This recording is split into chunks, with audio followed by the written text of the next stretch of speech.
that, life could be better. I feel they're in danger every moment that they're over there with Mr. Capone. He's got a long history of, we could get into it. There's a documented history, 1982 incidents that happened at the Shadowbrook home, the Crystal Ball home, the Courage House.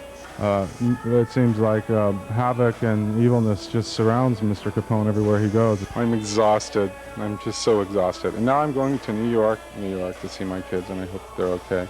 And we'll save all the badness that's coming for later. And I think I'm just going to go enjoy my visit with my kids at this point, since the judge saw it fit to, and the stall tactics and everything else. So just pretty much it worked out pretty well, actually.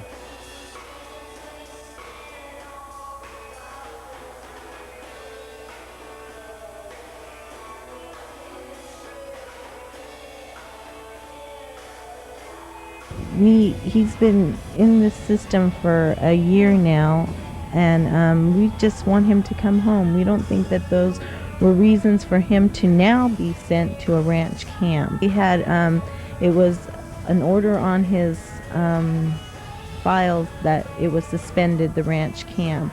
And I was under the assumption that he would be placed in a ranch camp if he had committed another criminal act. They ignored a plea for him to go into drug treatment. They said that the drug treatments are anywhere from 9 months to 18 months, and since we're pushing for him to come home, she thought that a ranch camp would be better, since they're 4 months, 6 months, and on up. So that's where they're going to place my son for supervision, because us as parents, we do the very best we can to keep our children out of trouble, and I'm sure that the group homes do their very best to keep the children out of trouble. But my point is that if they can't do it, how can they expect the parents to do it? They have so much more. They have their motion detectors, they have all kinds of other whatever they have that the county can supply them to help keep our children safe and learn whatever they want them to learn, and they expect us to do more than they can do.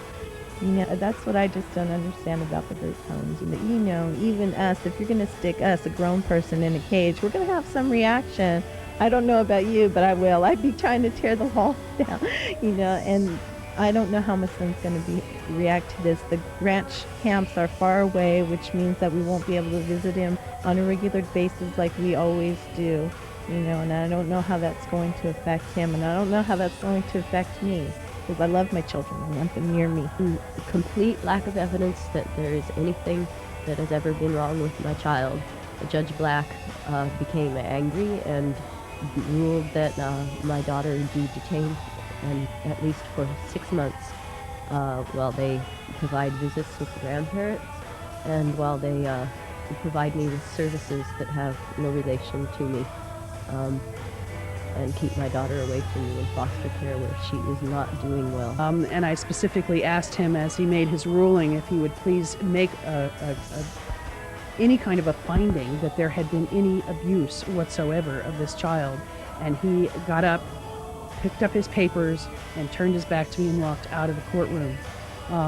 There was no evidence of any kind of abuse, and in fact, the court that should be hearing this case, or the court that heard this case, which is Sutter County Court, dismissed this petition against Lisa Ann and reunited her with her daughter. They are in a position to know better than the courts here. No incident has happened since that incident. There is nothing that they have literally kidnapped this baby. They have snatched a 4-month-old baby from her mother's arms, based on objections to her lifestyle, and only objections to her lifestyle. The state has decided that they know better how to raise children than the parent, obviously, and whether they want us to be a little automatons all walking around to the same little beat and doing the same things. This is the most outrageous case I've ever seen, and I'm frightened. I'm frightened for Lisa Ann, and I'm also frightened for all of us. for all parents, for all of us who care about our freedom and who care about our ability to lead our lives without the government sticking their nose in our business where it doesn't belong. As far as I can see, what's happened with this system is that no, she never wrote up anything. She just sent a photocopy of the tickets, I believe, as evidence after the visit was sabotaged by Lynn Capone and Mr. Capone on purpose after the kids were expecting to see me.